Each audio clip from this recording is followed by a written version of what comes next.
estudantes, tudo bem? Hoje a gente está aqui com mais uma aula do projeto Conversa Literária.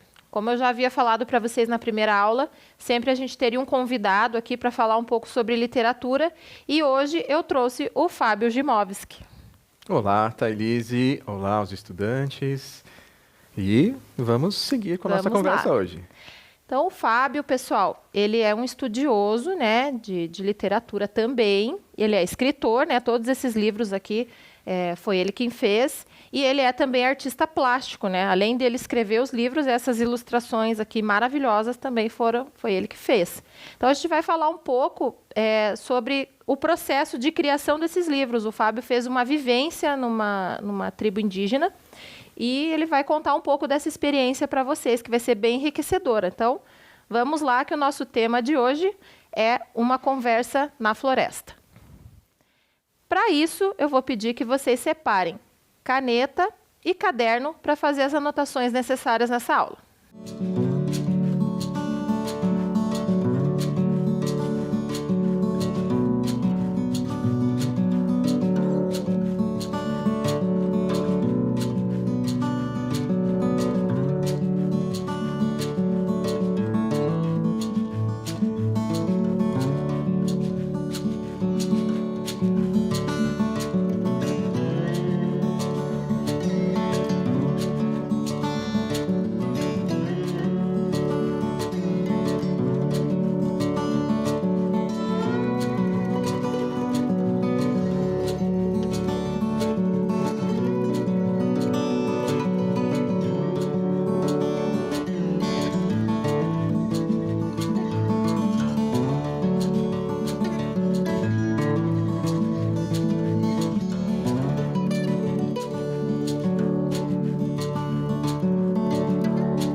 Bom, então, para começar a nossa conversa, eu vou falar um pouco sobre a Lei 11.465 de 2008. Né? Por que essa lei é tão importante?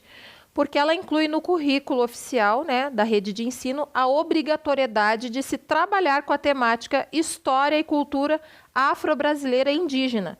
Então, por isso que hoje eu convidei o Fábio para falar um pouco sobre a importância desse tema dentro da educação, da literatura, e ele vai falar um pouquinho para a gente sobre a importância dessa lei.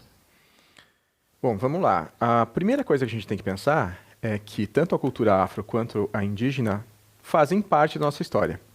Então, não há como pensar a nossa história sem que você passe pela cultura desses povos. E é uma cultura tradicional, a gente chama de saberes tradicionais. Uhum. E, até há um tempo, houve uma importância dada maior às questões europeias. Então, a minha formação mesmo, no meu tempo escolar, ela tinha uma ênfase muito grande nas questões europeias e pouco sobre as questões indígenas. Tanto é que muito eu vim a descobrir agora nas pesquisas mais recentes, né, que culminaram nesse material que são esses livros. Então, essas pesquisas me levaram a descobrir uma riqueza imensa que até então nos era desconhecida e é desconhecida de boa parte dos brasileiros. Nos é negada, né? Na verdade, dentro do nosso currículo tradicional, nós não aprendemos, né, sobre essas culturas da forma como deveria. Nós, na verdade, somos até ignorantes, né? Porque nós não temos acesso a essa cultura. Fica uma coisa muito generalizada, né? Então, muito se fala de o indígena como se fosse, né, algo único, né? E não é. Eles têm diversas etnias, né? Diversas culturas. A mesma coisa acontece com o ensino sobre a África, né? Fala-se da África, que é um continente imenso, como se fosse algo único. Exato. E aí, quando você pega assim a questão da divisão dos saberes, e a gente passa por saberes relacionados a narrativas míticas, por exemplo, a história, a psicologia, a saberes medicinais, todos esses povos tradicionais têm uma cultura imensa e um saber também imenso, e que a gente acaba não tendo acesso exatamente porque não tinha material didático a ser trabalhado que chegasse até os alunos, né, até os estudantes. Então, quando a gente pensa nos benefícios que essa lei trouxe, eles são imensos e só tendem a crescer e aumentar cada vez mais. E acho que algo que é relevante também da gente falar é que a maioria dessas culturas tradicionais são passadas oralmente, né? Então, acaba não se tendo tanto registro, né, sobre isso. Exatamente. Então, a oralidade ela é um fator fundamental na transmissão dos saberes tradicionais. A gente fala em oralidade, territorialidade e saberes tradicionais, né? Esses três pilares, eles fazem a questão, constroem a sociedade na sua forma cultural, social e histórica. Então, a oralidade, ela tem sim um fator fundamental. Tanto é que lá entre os indígenas com os quais eu estive, eles chamam os mais velhos de biblioteca viva, né? A biblioteca da floresta são esses mais velhos, que estão com todos esses saberes e passam aos mais jovens contando histórias, contando as suas narrativas míticas, falando sobre o próprio histórico que eles passaram até chegar onde estão atualmente. Entendi. Hoje, dentro das bibliotecas escolares, nós já temos um acervo, né, a respeito tanto da história, né, da temática indígena, quanto da temática afro-brasileira. Então, se vocês tiverem interesse, procurem na biblioteca da escola, né? Agora nós teremos também os faróis do saber, que vão voltar a funcionar nas próximas semanas.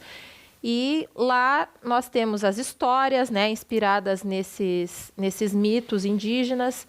Temos livros técnicos, né, que vão falar um pouco sobre essas culturas e a importância delas.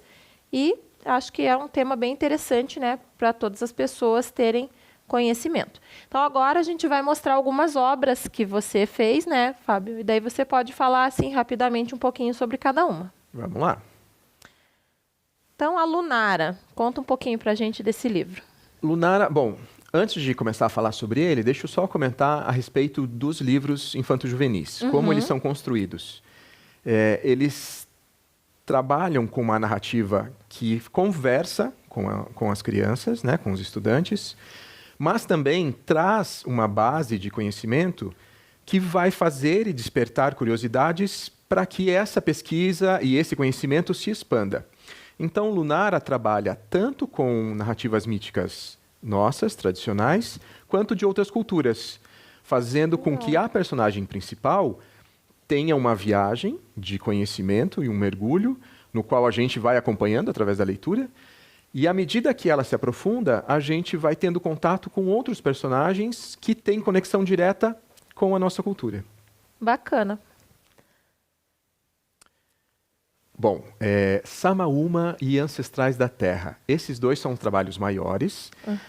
A gente chama de romance gráfico. Então, um romance gráfico, ele é uma história em quadrinhos que tem um volume maior. Então, são 200 páginas cada um desses livros que contam uma história única que tem a ver com determinada cultura. Samaúma, ela é a maior árvore da floresta amazônica. Ela é chamada a mãe da floresta. Então, ela é uma árvore imensa e estende suas raízes e acaba alimentando toda uma série de árvores menores ao redor. Dentro da cultura dos Xanenawa, que são um dos povos que vive lá no norte da Amazônia, a Samaúma tem um papel fundamental e eles a chamam como casa de Deus. Deus já trazendo aqui para a nossa cultura, né? Eles chamam de Yushibu. Então, o nome correto pelo qual eles chamam a Samaúma é Irixuhu, que seria a casa do grande espírito. E que simbolismo que tem essa árvore, né? Como essa mãe, essas raízes, né? Esse atingir todos os seres vivos que estão ali à sua volta, né? Exato. Esse é um dos pontos fundamentais com o qual a gente tem muito a aprender, que faz parte de uma educação ambiental inserida no contexto, na cultura e na tradição e na forma de interagir com o meio com o qual eles estão. Então, eles costumam retirar ervas são ervas medicinais que eles trabalham com chás e com ungüentos e com uma espécie de pasta. E a retirada dessas ervas da natureza acontece não de uma forma inconsciente ou de uma forma despreocupada. Ela sempre tem um motivo e sempre com muito cuidado para não retirar a mais do que precisa, né? E para permitir que aquela planta que está fornecendo aquela folhinha continue a brotar, né? Para outras ocasiões. Ou seja, um conceito de sustentabilidade, né? Que eles já têm desde antes da chegada dos europeus no nosso país, né? Exato. Então, a gente vê Ancestrais da Terra, por exemplo, trabalha com a cultura Yanomami. Davi Kopenawa, que é um dos líderes Yanomamis, ele tem uma entrevista em que ele comenta que o termo que a gente chama hoje em dia de ecologia, que é esse cuidado e essa sustentabilidade em conviver com o meio, eles já vivenciam isso desde sempre, né? Exatamente. Então, só para vocês verem, né, como é um livro, né, uma novela gráfica, ela tem esse formato, né? Vocês podem ver que é como as histórias em quadrinhos, né? Aqui ele usou apenas o preto e branco, mas também existem versões coloridas, né, de outros autores e tudo mais. Daí vai da opção, né, e da poética de quem está escrevendo.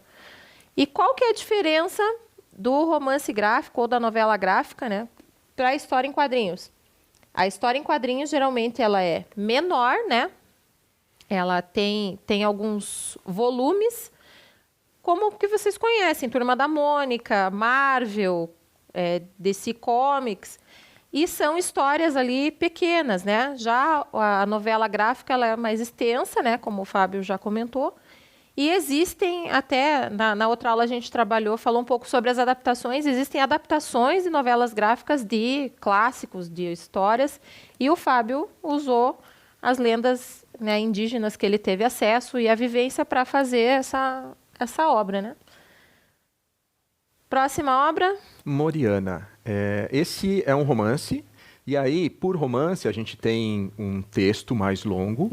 E esse texto mais longo é bem interessante notar porque ele vai referenciar e vai unir diversas artes. A gente tem, obviamente, como pano de fundo a literatura, as letras, mas os personagens eles se envolvem com artes visuais, com música, tanto é que a personagem principal ela é violinista. Só que não é só ela que interage com quem é a Moriana. Então, a Moriana ela vem a ser uma personagem de fundo com o qual 4 personagens se deparam, conhecem, e o livro caminha no sentido de qual é o impacto que essa personagem Moriana tem na vida dessas pessoas. Então, nesse primeiro livro, Moriana, a gente tem a apresentação da Moriana por meio dos olhares de outras pessoas, e isso vai se desenvolver em outro romance que se chama Imenso Mar. E aí, em Imenso Mar, a gente tem a própria Moriana relatando sua história. Ah, bacana. E aí, quando a gente entra no personagem da Moriana relatando sua história, começa a ter uma junção com as histórias indígenas, porque a gente retorna no tempo e volta ao descobrimento do Brasil, com as primeiras caravelas chegando, com a Moriana vivenciando esse período, e aí, obviamente, tem a história se desenrolando que pega ganchos históricos, porque quando Pedro Álvares Cabral veio para o Brasil, uma das caravelas se perdeu no meio do caminho. E, obviamente, ninguém ficou sabendo onde ela estava. E aí, o livro pega esse gancho e faz uma confabulação como o que teria acontecido se essa caravela tivesse chegado ao Brasil trazendo Moriana. Ah, legal. Na outra aula a gente viu um pouco também, né, sobre alguns fatores históricos, né? A gente até comentou que dentro do livro Mulherzinhas tem a Guerra Civil Americana e tal. Então, é bacana esses ganchos dentro dos livros dessa pegada histórica, né? Acho que dá a gente abre para a imaginação, mas também nos faz pensar, né, sobre algumas possibilidades. E essas histórias, né, da chegada dos portugueses ao Brasil sempre foram vistos apenas pela narrativa europeia, né? Nunca pela narrativa dos que já estavam aqui. Exato. E aí esse é o ponto principal, né? A gente tem a narrativa por quem estava aqui. Os outros livros, de certa forma, sempre abordam, né, questões históricas. Então, em Moriana, a gente tem um trecho do livro se passando em Antonina. E aí, nesse município, que também faz parte da nossa história, a gente tem o Teatro Municipal, inclusive com passagens de Santos Dumont, pelo Teatro de Antonina.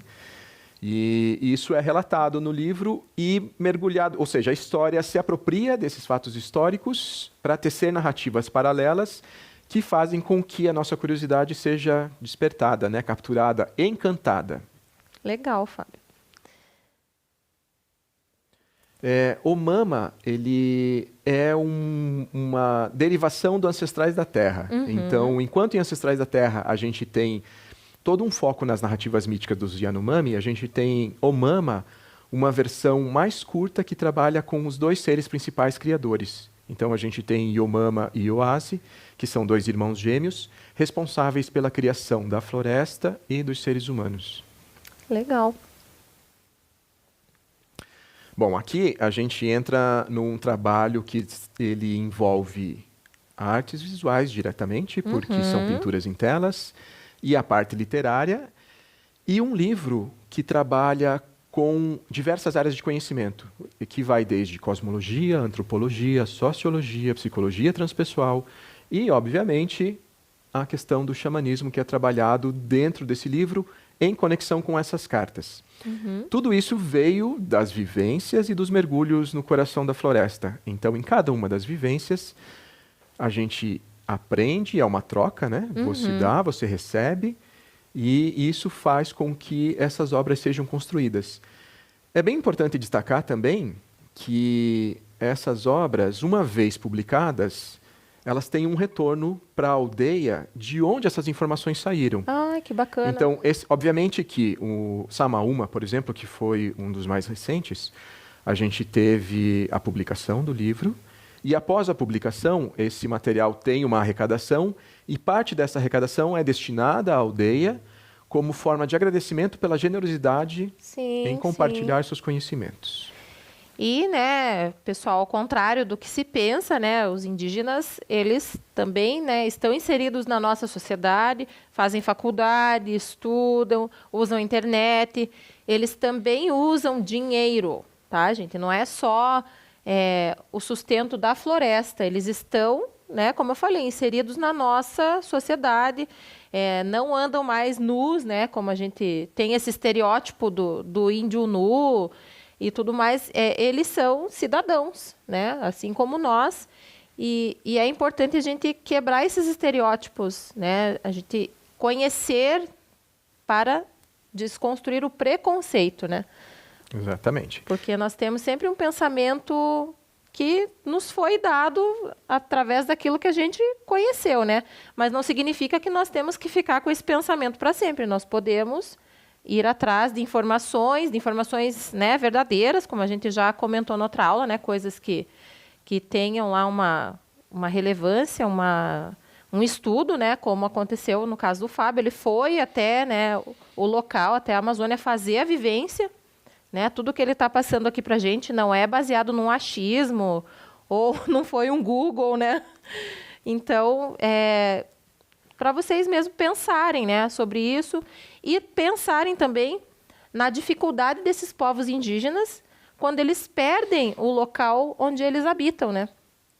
dada toda essa importância que eles dão para a natureza, e muitas vezes parte da reserva é desmatada, os rios são poluídos, né? Então, nós é que somos responsáveis por construir um futuro melhor, e principalmente vocês. Para você ter uma ideia, Thailise, os Xanenawa, que são essa etnia que vive lá no norte da Amazônia, eles têm um tronco linguístico que se chama Pano.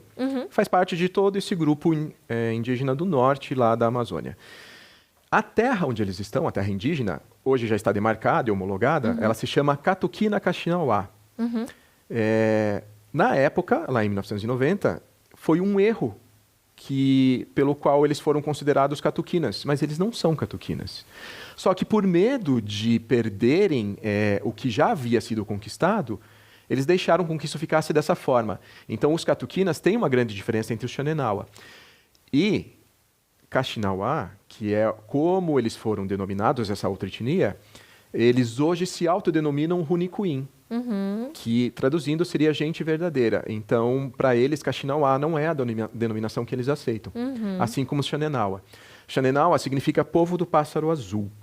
Então, a gente tem Xane, que é o pássaro, esse pequeno pássaro azul, e Nauá, que é povo.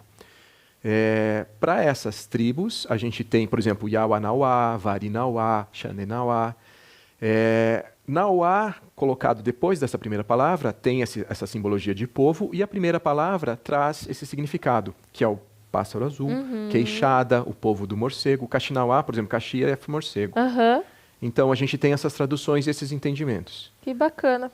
Então, para vocês verem, né, dentro ali de um grupo, já existem subdivisões que caracterizam diferentes culturas, Exatamente. Né? E aí, esse grupo, especificamente essa aldeia que se chama Kenemerá, dos Xanenawa, eles estão agora, você falou, né, de que o fato do indígena estar com um celular ou frequentando uma universidade não faz com que ele deixe de ser indígena. Exatamente.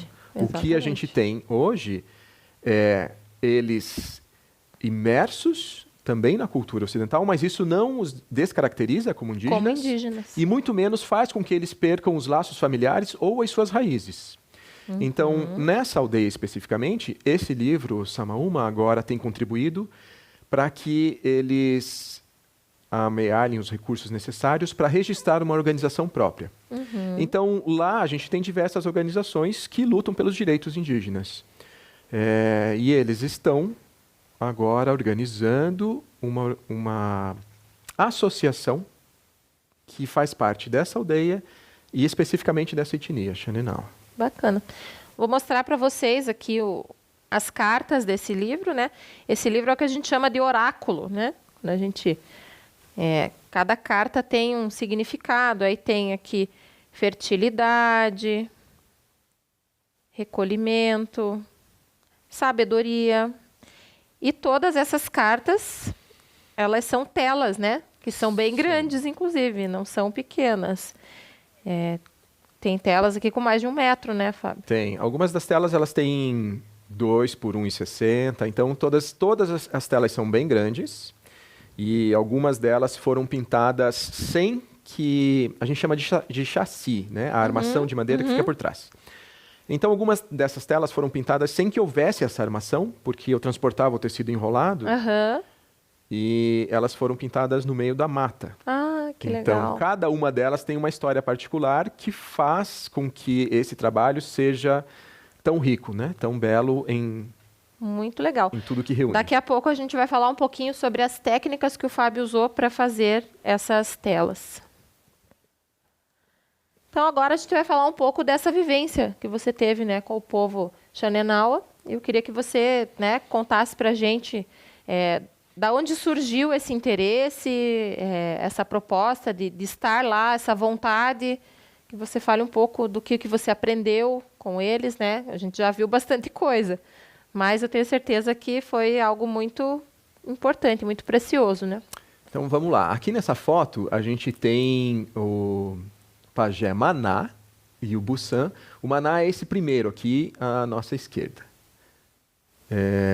Ele é o condutor da aldeia. E aí, por condutor, a gente pode considerar que ele seria uma espécie de padre, médico, conselheiro, tudo reunido em uma Na só mesma figura, pessoa. na mesma pessoa. Então, o que me levou até lá, primeiro foi uma imensa curiosidade relacionado a mitos, histórias. Então, eu acredito que os mitos, as histórias, eles fazem com que a gente possa entender melhor a nossa realidade. E ao fazer essa tradução desse conhecimento, que a gente chama de sabedoria tradicional, e trazendo isso, fazendo essa transposição para a nossa realidade, a gente consegue várias explicações, tanto para a nossa relação com o mundo e com o meio ambiente e com as pessoas, quanto para a relação da sociedade em relação ao próprio planeta. E essa curiosidade, obviamente, me levou por vários lugares e várias viagens, né? Eu e minha mochila viajamos bastante por aí, e em uma dessas viagens eu fui parar lá na Amazônia. Obviamente que eu já tinha uma curiosidade bem grande para conhecer a samaúma, que é essa árvore gigantesca. E a samaúma, ela, por toda essa simbologia que ela carrega em si, ela já trazia um encantamento muito grande para mim. E foi um dos principais motivos que me levou até lá. Como eu tinha sempre essa curiosidade muito grande e de perguntar e conversar e saber exatamente o que estava acontecendo, isso naturalmente desembocou nas perguntas que me levaram, obviamente, à consecução desse livro, né, e desses outros materiais. E como você foi recebido por esse povo? Bom, a gente tem diferentes níveis de recepção, eu diria. Existe uma primeira recepção que é o seu primeiro contato com a aldeia, que é... Hoje, as aldeias, elas abrem espaço para receber turistas que passam tempo lá de uma semana, alguns dias, para alguma vivência determinada. Então, essas pessoas chegam, existe um roteiro pré-determinado, elas vivenciam a cultura, vivenciam o dia a dia e depois retornam para suas casas, né? A partir desse primeiro contato, você começa a desenvolver outros contatos se houver o interesse. E é nesses outros contatos em que laços de amizade vão sendo formados. E a partir desses laços de amizade que vão se estreitando, essas informações essas histórias vão sendo contadas. E o mais importante, não só sendo contadas, mas você recebe uma permissão para que você possa transpor esse conhecimento para esse livro ou para outra sociedade, para a pele de papel, como eles chamam, né? Isso é muito importante comentar, porque a gente não pode chegar lá e retirar algo, né? É preciso que tenha uma aceitação, são eles que estão contando. Então, até que a gente chegasse a esse ponto em que houve o convite, houve a permissão e houve essa aceitação, esses laços de amizade precisam ser cada vez mais estreitados para que se torne algo natural. Bom, aqui a gente tem os dois, eles são irmãos, hoje são eles que estão à frente, né, dessa aldeia Kenemerá, tanto o Bussan quanto o Maná. O pai deles faleceu há pouco tempo, então eles já vinham sendo preparados para se tornarem tanto líderes. O cacique quanto o pajé, os líderes, né? E Qual é a diferença de cacique e pajé? Explica a gente pra pode considerar que um é o líder político e o outro o líder espiritual. Ah, bacana. Essa seria Não sabia a diferença. a principal diferença. Qual é qual? E tem uma diferença que eu vim a descobrir depois também, que muitas vezes a gente fala assim, o pajé, o pajé, o pajé, mas existem diversas especialidades do pajé. Então a gente tem aquele que é especialista no preparado de ervas, aquele que é especialista em picadas de cobra, aquele que é especialista no aconselhamento, nas relações entre as pessoas. Então, e tem aqueles que reúnem todas essas habilidades. Mas eles têm como se fosse uma escolinha de formação para pajés.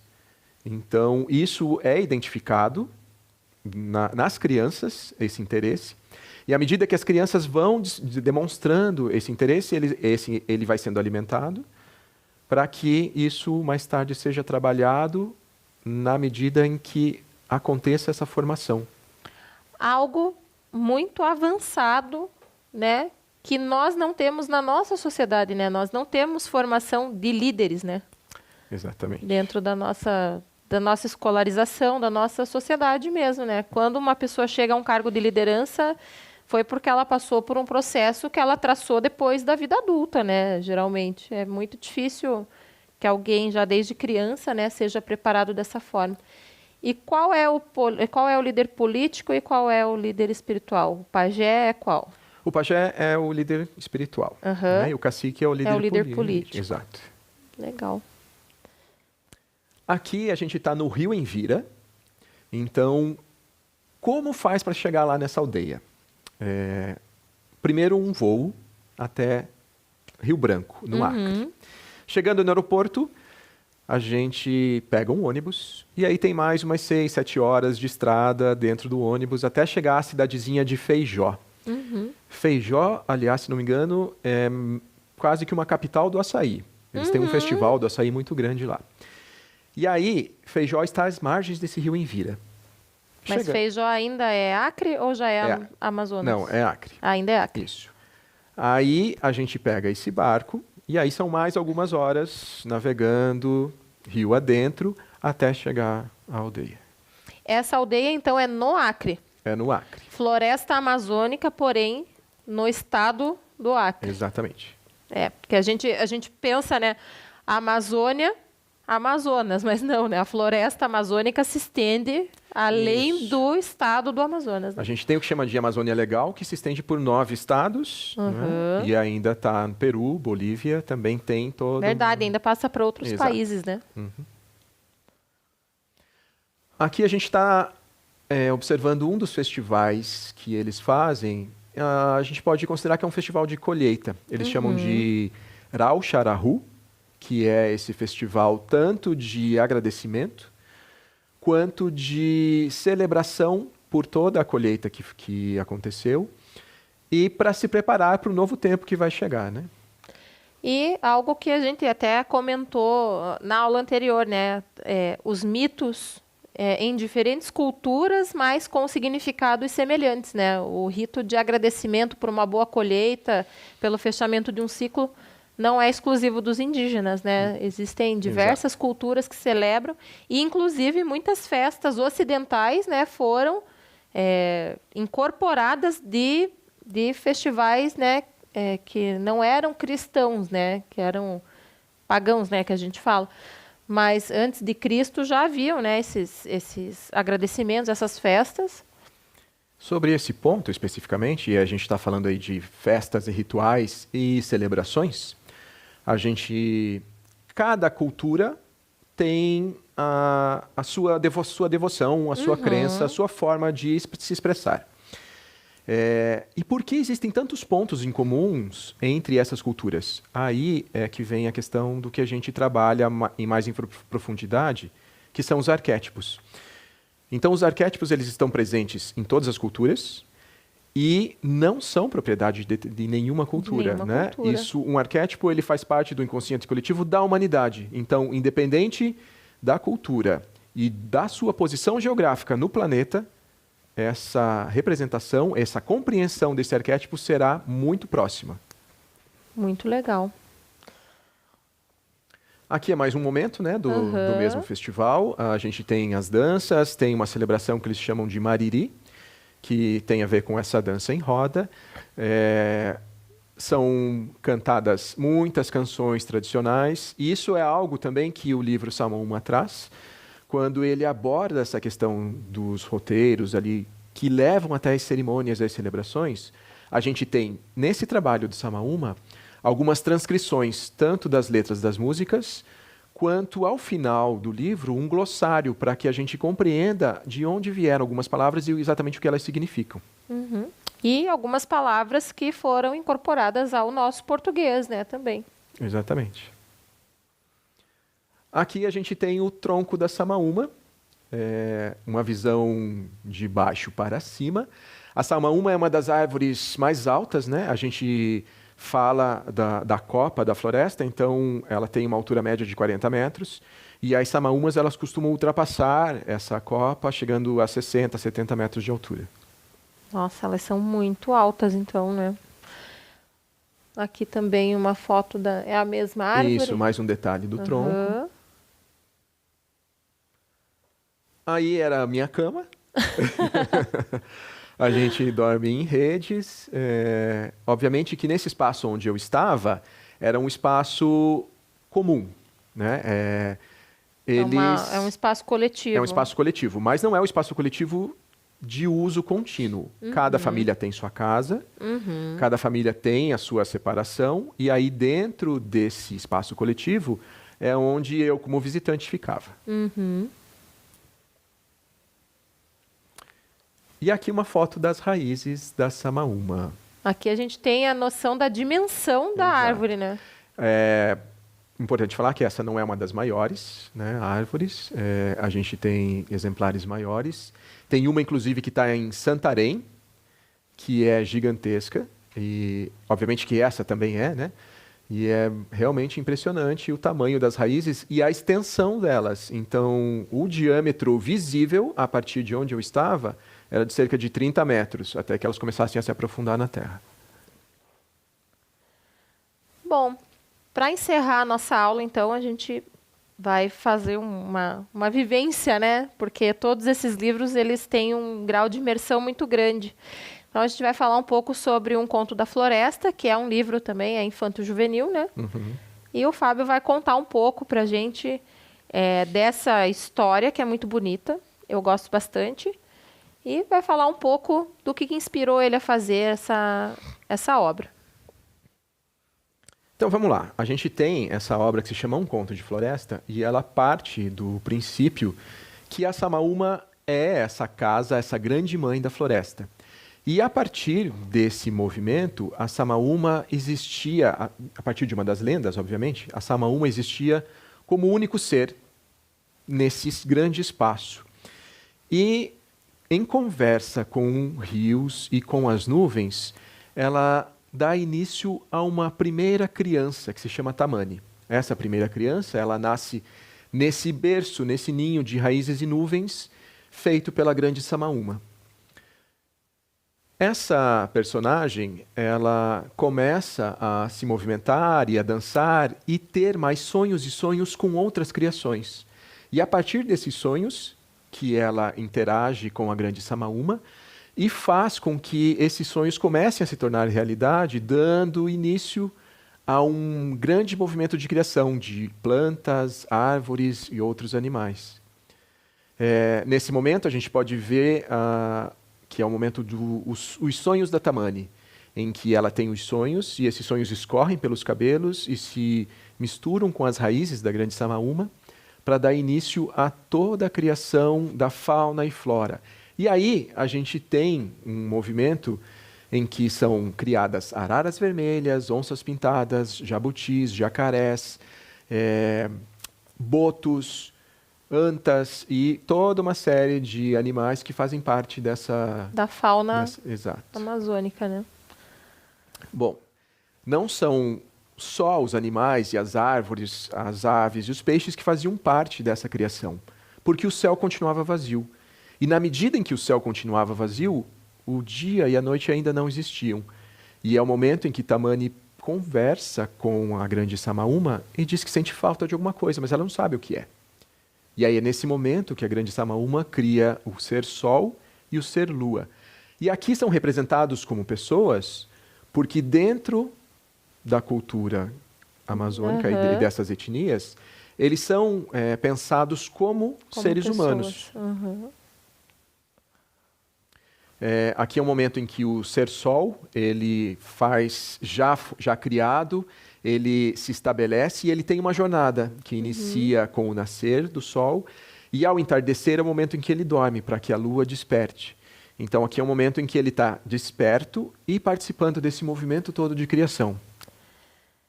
Bem, aqui tem um vídeo, pessoal, que vocês vão perceber ali um pouco do processo de criação, né, das ilustrações.